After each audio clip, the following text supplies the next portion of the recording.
Ramadhani yawulwamu ebitundu bisatu ng'ekitundu ekisooka kiba kya rahma, ekitundu ekyokubiri kya maghfira, ekitundu ekyokusatu kya itqu minan naari.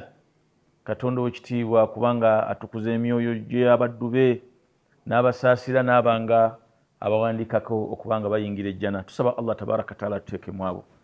Naye awamu n'ekyo Ramadhani erimu ekinyuso ekyenjawulo ekyo Allah tabaraka taala kyataateeka wantu wonna okuleka nga yakiteeka mu mwezi ogwa Ramadhani nga kye bayita Lailatul Qadr, ng'erimu ekiro ekyokugera, erimu ekiro ekyebyengera, erimu ekiro ekyemikisa, erimu ekiro ekyenkizo mu biro byonna eby'omwaka omulamba.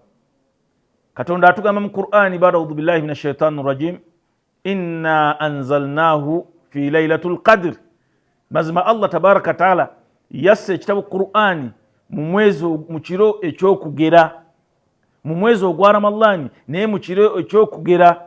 Wama adraka ma Lailatul Qadr, kiki ekikumanyisa ekikutegeezesa ekiro ekyokugera? Lailatul Qadr, ekiro ekyo Katonda kyayogerako, khairu min alfi shahr, kisinga emyezi 1000. Subhanallah, ekiro kimu bwe kiti kisinga emyezi 1000.